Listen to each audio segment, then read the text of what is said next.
My mum was one of the women involved in the cervical check crisis of 2018, so she passed away in 2012. I'm sorry to hear when that. she was 48. I was 24, so it was mad. But I actually had only just found out I was pregnant as well 3 days beforehand, and I was due to get married that year as well. Hello everyone and welcome back to the HSE Talking Health and Wellbeing podcast. So many of our episodes are focused on health promotion, but today we're talking with our partners in the National Screening Service about prevention and early intervention through screening. Earlier this week, I got to sit down with Fiona Murphy, Chief Executive of the National Screening Service, and one of their patient and public reps, Grace Rattigan. They both give great insights into the work going on in the National Screening Service and how their new strategy, Choose Screening, will guide their work in the coming years. I really hope you enjoy the conversation. So I'm really delighted to have you both on today. Great to have a senior voice, Fiona. And there's nothing more powerful than having the patient or public voice, Grace, when seeking to develop a service that's patient-centred. I suppose that's what you're really trying to do here with this new strategy. Fiona, I'll get straight into it. Absolutely. NSS is the National Screening Service, and it's never had a strategy before, which is surprising because we've certainly had breast screening for about 20 years, but it never had anything that brought all four of the screening programs together as one. And one of the things we really wanted to do when we were thinking about having a strategy was the way we did it would start the journey of the strategy. And so the two things we particularly wanted was that we had patients and stakeholders involved in developing it, and we had staff involved in developing it. So it wasn't going away into... It had to be an example of how you were saying you're going to work. Yeah, so we weren't going to write the strategy and then start working in a particular way. We were going to try and develop it in that way. So a lot of engagement. It slowed it down, but I think it made it much stronger. And so in particular, I suppose from a staff perspective, that they feel it doesn't matter whether you're working in a mobile unit breast screening or you're in an office or you're in a laboratory, that you feel you're part of something bigger. And that bigger thing is about screening being able to save lives.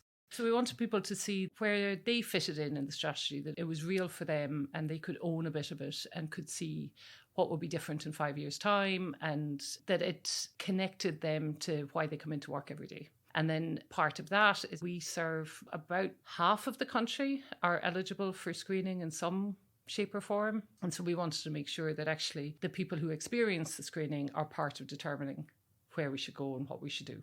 So we started our patient and public partnership about 4 years ago. So that predated the strategy. But very important that we engaged with that patient panel to help us shape it, and also got some ideas about how do we broaden it? How do we take it out from kind of more tokenistic, asking people what you think once we've developed something, to bringing it at least a couple of steps back to say, what should we develop next and can we co-design it? And speaking as a patient myself, sometimes they're interested in different things. So Grace has been particularly involved in some of our cervical screening work. We've got people involved in bowel screen. We've got people involved in breast. But we also do retina screening for patients with diabetes, and fewer people involved in that, but just trying to widen the range of people who are involved.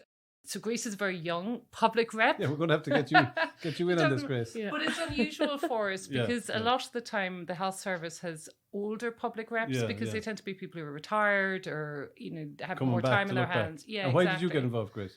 So I'm delighted now you refer to me as young. But my mum was one of the women involved in the cervical check crisis of 2018. So she passed away in 2012. I'm sorry to hear when that. she was 48. I was 24 at the time. So it was mad. But I actually had only just found out I was pregnant as well 3 days beforehand, and I was due to get married that year as well. So it was quite the story, if that was the way to put it. But my daughter was born then in the December of that year, and as the kind of years went on, without my mum, I'd started to notice things as a parent that I was missing out on without my mum. Right. And I wrote it down, and I ended up putting out a blog post, basically, be mammy without mum. But in the end of that blog post, I put the link for the cervical check register so people could check to see, when they're due, because it was important.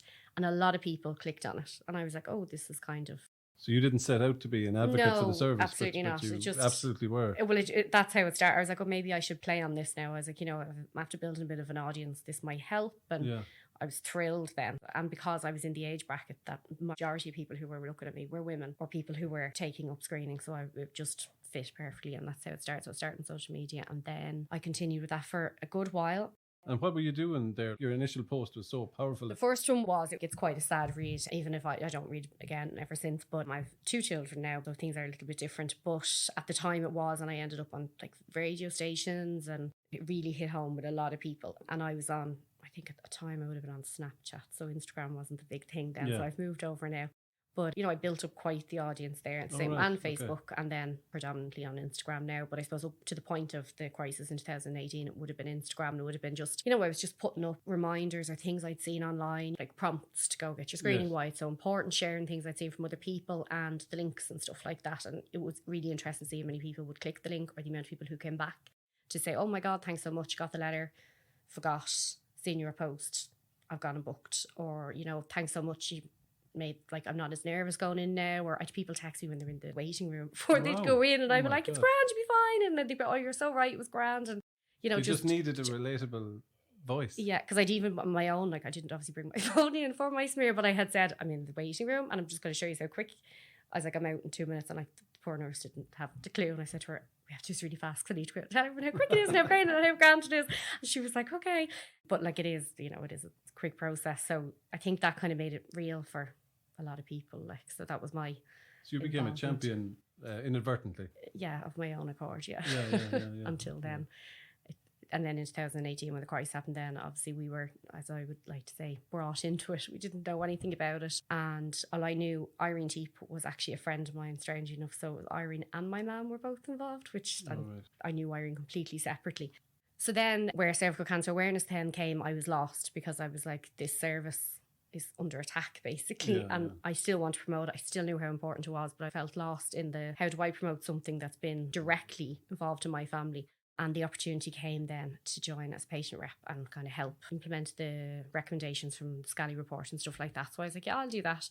And that's how that started then. So I'm still here a long time. I'm in lots of different ways I'm involved now. Yeah, that's very, very, very interesting to hear that you took that volunteer ambassador role, and now that's become formalised, and you've got the Scally report actions to really give you something grounded to deliver on. Yeah. And it's great to hear that we're making so much progress on that report. Yeah, and they're all done now. Yeah. And done a while, to be honest. So I suppose we've moved on to things like the big talk now is about the elimination of cervical cancer as a public health concern. So that doesn't mean we'll eradicate cervical cancer, but we know that if we get enough people taking up the HPV vaccine and enough people coming for screening and good treatment once they do get diagnosed, that we can make cervical cancer, a rare disease. And it's one of the only cancers that's known that is primarily, about 90% of it is caused by a HPV virus, and we can vaccinate against it. So that's primary prevention, I suppose, in its best sense, that by young women and now boys as well in the catch-up program get vaccinated. It's very important to join the HPV and cervical screening, like the HPV Absolutely. campaign. So there's a big group now, an alliance, I suppose, together with the vaccination leads, screening, patients, the government, some of the charities around coming up with a model. So we're doing some work with Australia to model out at what point do we think we could eradicate. Eradicate is get below? It's 4 in 100,000. Okay, so at the moment we're about 11 in Ireland. We would have been, before cervical screening came in, we would have been up around 15 cases per 100,000 women. We're now down to about 11 because cervical screening has been so effective over the last 10 years in reducing incidence. But we now think with the combination of vaccination and screening, we can get down to 4. And the question we're trying to model out is when.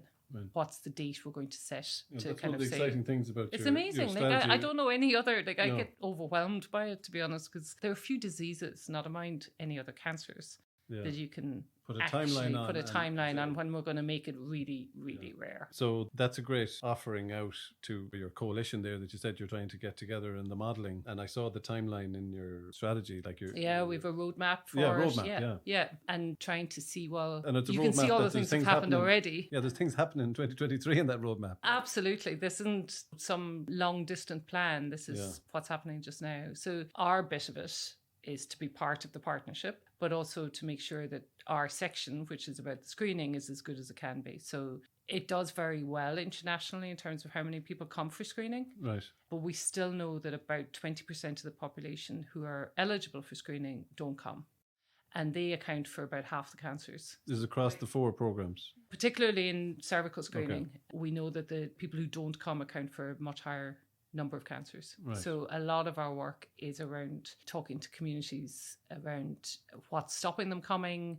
So a lot of the things Grace said about being scared of it, thinking it's going to be painful, just forgetting, to be honest. Putting it on the long finger. Exactly. So if we have people who can talk to their peers much better. So we prefer to have girls at the age of 25 telling other girls at the age of 25 that this is an okay thing to do, it's fine. And this, that's one of the things that I was, reading around coming into this episode. I thought, like, normalizing screening for everybody at some age. And then, as you said, if we want to push on the cervical screening, you need to pinpoint the age that we want. Exactly. So we start screening for people with diabetes. We start their eye screening at 12. Yeah. For cervical cancer, we start screening at 25. For breast cancer, for women, we start screening at 50. Yeah. And then for bowel screening, we start both men and women at 60. And if I can get a plug in for bowel screening in particular, because we've pretty good uptake in cervical, pretty good uptake in breast. But bowel, for some reason, only about half the people who could do the test do it. Yeah. So we send a test to your home. It's the FIT test, is it? That's the FIT test. Do it yourself and send it back in. It goes to a lab, and then a small percentage of people there's been are a lot called of back work in for colonoscopy. Yeah, there's been a lot of work done to make it as easy as it can be. And yet people are reluctant to do it for loads of different reasons. But I suppose what's brilliant about bowel screening and cervical in particular is it can prevent cancer. So for breast cancer screening, you're finding cancer as early as you can. But for the other two, for bowel and cervical, they actually have a prevention arm as well as an early detection arm. In bowel, for example. That's why we want everybody in the proper age cohort to... Exactly, because, half the people that we find in bowel screening who go on to have a colonoscopy will have precancerous polyps. They can be removed and it reduces your chance of ever getting cancer. So they're the people we really want to find. I mean, very good to also detect cancer early in all three of the programs, but if we can prevent it ever happening, then that takes such a range of worry and cost and treatment away from people. Yeah, so that takes us back into the patient piece again. And Grace, maybe you can come in on this. Like, when you look at the bowel screening and you're trying to engage with members of the public and patients to see where you need to engage more, is it? Or... Yeah, so some of it might be about encouraging uptake. Yeah. Some of it's about encouraging information. So like screening is a choice for people. So we need to make sure they have as much good information to their fingertips to make that choice as possible. An informed decision. An informed decision, not just doing it because someone said it was a good idea. Because screening doesn't work for everybody. One of the things we need to make sure people are aware of is that they don't rely on their screening test necessarily. So if you get a symptom in between your screens, don't ignore it. Go and get it checked out. So if you've got a lump or a bump or bleeding where you shouldn't have bleeding. And that goes back to the information. And, exactly. That people. And do you think, Grace, that we still need to do a lot more on that information piece, the symptom piece? We can't do that enough, maybe. I don't know. Yeah, I don't think we can do that enough, but I think that's one of the biggest areas, and I suppose that comes out of the crisis. People are so skewed with information. It's the wrong information a lot of the time, unfortunately, and of actually what happened and what didn't happen. But I think as well what Fiona says is important there, that the symptoms, but also where the HPV vaccine is concerned, that people think they've had the HPV vaccine, they don't need to uptake in screening. They absolutely do. So I kind of reminded me of COVID. It's like, still wear your mask even if you got the COVID vaccine. So it's like, still get your smear or your cervical screening if you have had the HPV vaccine. So that's a thing that I don't think is 100% clear either. And this is a big area where I like to come in on and communication where stuff, because I think the people, as I always say, they'll trust people. Even where bowel screen is concerned, we have like really good patient reps for bowel screen. And them too, haven't we too? And they're both just lovely. But I think when you look at them, they are perfect catchment area. They're the right age. They're both men. One of the people that I came across on your public-patient partnership was Nicky, a retired postal worker. And it was the story of his kind of coming into the service and his experience through a blog on your screeningservice.ie website. There's some wonderful blogs there and stories to kind of highlight some case studies. And in terms of him coming on board as a public-patient partnership member, when he was retiring, at his going away do, he told everybody in his workplace to get the FIT test. So it's wonderful to hear the message going, as you said, into people that are so kind of relatable. Absolutely. And it's people like Nikki who've been through the process Yeah. and can tell people that it's not maybe as Demystify scary. it. Exactly. And not only did Nikki tell his colleagues, he also rocked up to Southeast Radio. Yes. Yeah, fair play His to him, local yeah. radio And the Irish station to Daily tell Mail other and people. the Irish Times and Ireland AM. And he was on one of the programs with our clinical director, again, just talking about demystifying going for your bowel screen test. Yeah. And it's those real interactions are just brilliant. They really tell the story of what it's like to go through screening if you do find something amiss and you have to go on to have a colonoscopy, and why it's worthwhile doing it. So Nikki has also talked to us about his thoughts about how to get the message out, because local radio is brilliant for it. It gets to parts that other places don't reach, I think, sometimes. But, you know, everybody has their own network of people, and he's had some good ideas about how we could do more around Bowel Cancer Awareness Month. So like this year, it was in April, and we did a big campaign about just keeping your test in the loo, because it might just remind you every time you go in there to... So it's little tricks sometimes like that of things that you hear from people. So like we often find that it's actually the people who've been through the process and have either found something pre-cancer or cancer stage who are our best champions, because they're able to say, actually, Jean, it wasn't that much to be scared of. You're better off catching it early. I know it seems like a lot of people are afraid of what will be found. Yeah. But it'll be found eventually anyway. So why not find it early at a time when treatment's not as invasive and so on. So yeah, we've got some great guys in bowel to encourage other people. Who's last year in Bowel Cancer Awareness Month, there was one of the hurlers from Cork was also talking about it. And yeah, I think there's something about having real people talking about real things that happen. Yeah. So the authentic voice. You're an influencer in your field. Oh, no, I hate that word. Yeah, well, a lot of people hate the word, but like particularly, like you mentioned the channel Instagram there. Like there's so many women using that channel and listening to other women selling stuff, or sometimes it's a good and important message. Thing, yeah. Sometimes it's free as well. Mine's free. Yeah. So you're on Instagram doing these different messages on an ongoing basis? Yeah, pretty much. Yeah, that's other bits and pieces that are just normal run-of-the-mill mammy stuff. But relatable. But well, I think so. Yeah, of course. So the patient and public partnership piece that you're an influencer in, Grace, like would you encourage other people to get involved in this? Yes, absolutely. And I think, I suppose, at the start, I was really, really concerned. I was like, I'm just being brought in here to tick a box. Yeah. You know, it looks well to have somebody there. You could see the corporate need for it. Yeah, and specifically at the time as well. I was like, I couldn't be better for them to bring in now. It's my family that's affected. I'm in here. But it wasn't like that at all. I mean, I sit on the QA committee now for cervical check. And I remember being asked to do that. And I was like, okay, yeah, I'll go for this. And then I went in. I was like, oh, there's really important people in this meeting. And like, nothing is held. Nothing is hidden from me. Like I can quality assurance for the PPP as well. Like every single detail. Like I'd open the documents before a meeting. I'd be like, oh my God, they're actually telling me everything. There's nothing hidden. There's nothing. Like I knew there was nothing to hide in a sense at this point, but I just think that message hasn't really got out. And I think in general in Ireland, we're bad at that. Or being transparent, I guess, is what you're talking about, isn't it? Giving examples of transparency. Like it's easy, and going back to what you said, Fiona, about putting transparency, like you're naming that in your strategy. Absolutely, yeah. By virtue of the example that you're giving, Grace, around being in on some of those committees, not just wheeled in on the big day, to be cynical about it. Like you said, you were super cynical. Yeah. But you've been involved in nuts and bolts work. Yeah. And I'm not just sitting there, I'm asked questions, I'm asked my opinion. I've seen my opinion being used. I've seen questions that, I've been asked and I've given advice and it has gone through, and like lots of different parts. And I'll see some, I'll be like, oh, I said that the other day. And then I'll see somebody else saying it. And Oh, so you found it an empowering piece for yourself? Absolutely, yeah. It's very worthwhile, definitely. That's great. Yeah. That's great. Thanks, Grace, for sharing that. And if people want to get involved in the patient and public partnership, you can contact by email the ppplead@screeningservice.ie, because you are looking for more people to get involved. Fiona, you want the likes of Grace involved across your programs. Completely. So we have people involved across all four just now, but we always want new people, and we generally have a list of projects that we'd like people to be involved in, and we can't furnish them all. So yeah, absolutely, the more the merrier. We've got a dedicated lead who kind of takes care of you, gives you a bit of induction into what screening is all about, how it's going to work, is there to kind of support you through it.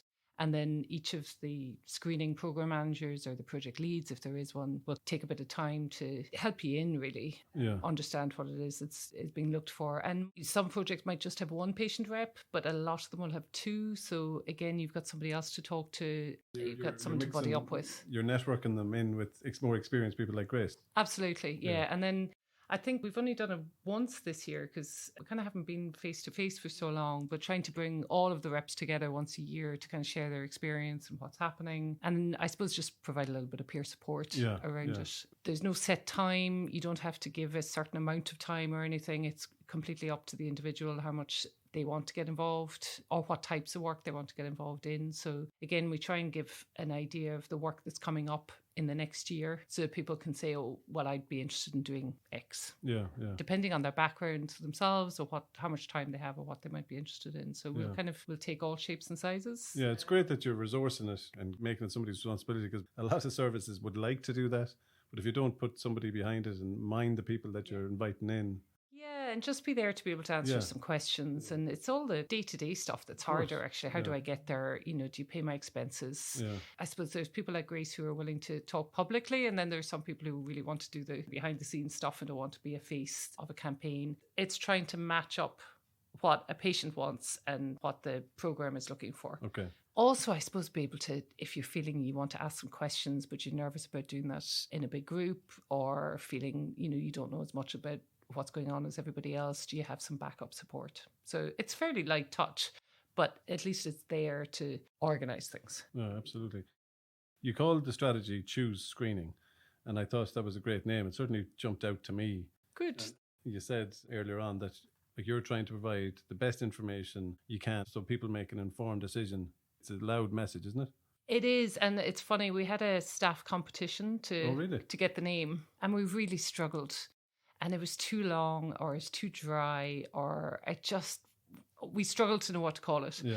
And then somebody in the middle of a meeting just said something about, it's just because we want people to choose screening. And I thought, that's it. That's the name of the strategy. And for me, it's kind of got a couple of layers on it, because, we do want people to choose it. Absolutely. We want them to have an informed choice. So that's our job, to make sure there's good information. But then the other layers, like I want people to choose to come and work in screening because it's a great place to be and we value people and we support them. We want people to come and choose to work with us, like Grace and the other patients, because again, we will value your input. We'll listen to what you have to say and involve you. We want the government to choose screening to put their money in because it's a great preventative strategy and will save them millions of euros further down the line in terms of prevention of disease. So it kind of works on so many levels. It worked on so many levels. I just loved it. The two pieces that popped out to me in the strategy was your commitment to engagement and partnership and people and culture. And you've hit on them already in terms of the work you're trying to do in the PPP and the process that you undertook to develop the strategy in the first place. Yeah, and there's this saying that culture eats strategy for breakfast. Yeah. And I agree with it. And so we were trying to make sure that the strategy reflected our culture rather than a standalone dry document. So those two things were really important: engagement with people and our internal culture around our values and how we act as well as what we do. So we stand by the care, compassion, trust and learning of the HSE, but we did lots of workshops around, well, what does that mean? What do we mean when we say we're compassionate or we care for people? And that was a big part of developing the strategy. So it's not just about the technical things that we do, but also the way that we do them and how we do them. So the care that a radiographer gives to a woman coming into a mobile screening unit is as important to that woman as the technical result of it. So that interaction and the greater the sensitivity, and knowing that the sensitivity can sometimes be a barrier, then you really need to lean into that. You really do, absolutely. And the whole way we interact with people and share our information, you were talking earlier about what Grace gets access to in the QA committee. I mean, I'm for you share your information, good, bad and indifferent, because actually it's only by being open that you can get people to trust you and you can be seen as trustworthy. So again, some of the other elements in the strategy, which is around data and information and governance, is all kind of keeping to those core values of openness and transparency and being trustworthy. So I hope that what's in the strategy and what we've come out with really meets that cultural change that in some ways screening has led in health services in Ireland. There's some things in terms of what we're looking at for equity. I wanted to ask you about that actually, because we often bandy about the term health inequalities and health equity as like an aspirational thing or something that we're working towards. And definitely some of our initiatives that we've spoken about on the podcast are literally designed to be targeted. But you're trying to take an equity approach in your strategy as well. You've named it. We have, and I suppose that's about putting an equity lens onto things. Yeah. So, we know things like writing information leaflets only get so far. Giving information to people tends to be good for some socioeconomic classes and less so for others. So we can sometimes widen those inequalities by very well-intentioned initiatives, but actually it's good for the people who can access them. It gets nothing for the people who can't. So as we develop a policy or a piece of work within screening, are we at the front of our minds thinking, okay, are we making this easier for people to access or harder for people to access? Are we thinking about how easy it is to get to a GP practice or a mobile screening unit or what have you? Do they have English as their first language? So we've done a lot of work with Translate Ireland to translate information into tons of different languages. Yeah. Do they have a GP practice themselves? Are they registered? Can we help people who aren't registered? Are they part of maybe travelling communities who aren't always static? Are they part of immigrant communities, again, that maybe don't have a static address? Yeah. And we know that particularly we don't have great information on things like ethnicity in Ireland, but we've got good information on socioeconomic status. And we know that people from certain parts of the country either find it hard to access services geographically, or because they don't have enough information about them, or they're working at the time that a lot of these services are open. So what can we do about helping those people? And sometimes that is about positively doing more work in those communities than we would with others. So we've done quite a bit of work with Pave Point for travelling communities to see, well, what are their barriers to access? Are there things that we could do that could help them more? So yeah, it's a big part of what we want to do, because we know that it's the very people who don't come are the ones who could benefit most from screening. And that's not to say, it's still a choice. Not everybody wants to take it up. That's fine. But we want them to make the choice rather than actively making the choice, rather than just not be able to get there. Yeah. And you're accepting that we'll have to do more work to get down to, to the people that aren't going to get it automatically or easily or... Exactly. So just to go back to something Fiona said as well about trying to get to the hard to reach groups, so the likes of the travelling community or people from different backgrounds, but also the LGBTQ plus community, we are looking for reps in all those areas, from those areas, because I think as well, if they're the areas that are hard to reach, we might reach them more if people can actually see themselves in the service. So there's plenty of me in the service already, but the likes of Nicky for bowel cancer, he may have been a hard to reach area and he might push that. So if we had more people that people can relate to in the service, they might come out of the shadows. No, that's very interesting that we need to kind of refine the materials, refine our approach. Sometimes it's things like just easy read materials for some communities. How are we helping people who have physical barriers to getting out of their house? There's loads of reasons why people don't come for screening. But you're taking a proactive approach to that and naming it. Naming it, and again, going back to trying to work with people who know communities better to come and advise us. So we don't think we have the answers to it. So it's about going out and talking to other people who might be able to tell us how we could do it better. Okay, and you're seeing some of this in practice, Grace? Yes, absolutely. And this is a 5-year strategy. I know we mentioned the timeline around cervical, or it's not a timeline, it's a... Modelling, yeah. But over the 5 years, like, where do we think, what would you like to see at the end of 5 years? I'd like to see a lot more patient reps, hopefully, and I think we will get more. Yeah. Like, I think they've definitely ramped up trying to get more people, and like, as a patient rep myself, I will say that the support, as Fiona has said, is there. I always have somebody I can email or call, or there's always somebody at the end of the phone that if I have any issue whatsoever, it's very casual, it's not business-like or very formal, or it's not foreboding at all to be part of it. But I suppose, more patient reps involved. And I think the screening service can actually be used as an example now as well, that how well having patient reps on board has worked.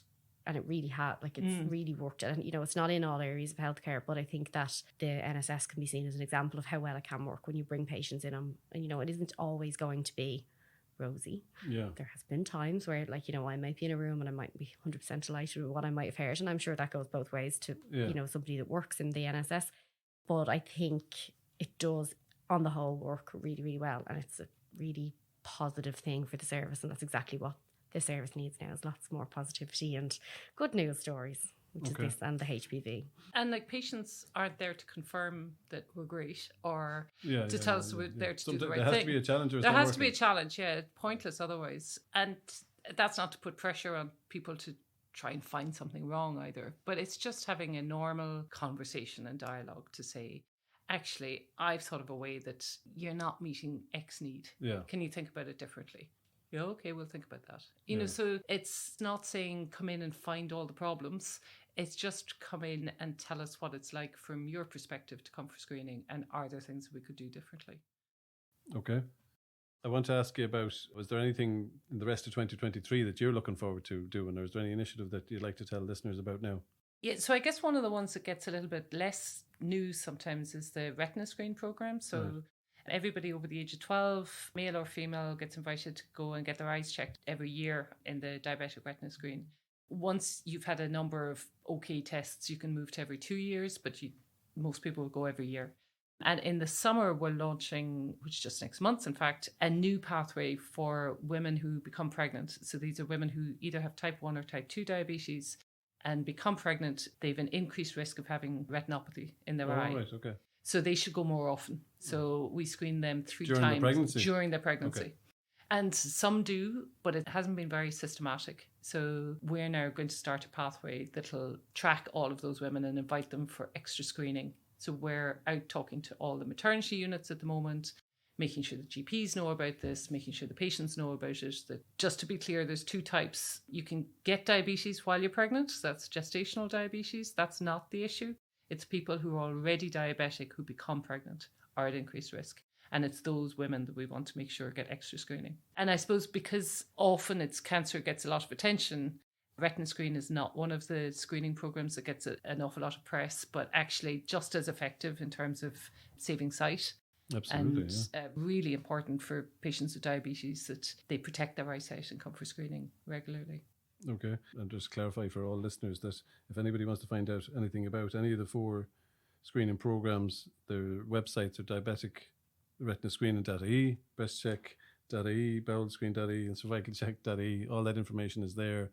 And as I said, I'd encourage listeners to have a look at some of the blog information, which kind of gives a little bit more stories into some of the people that have been through the service and demystifies that, as we've been talking about.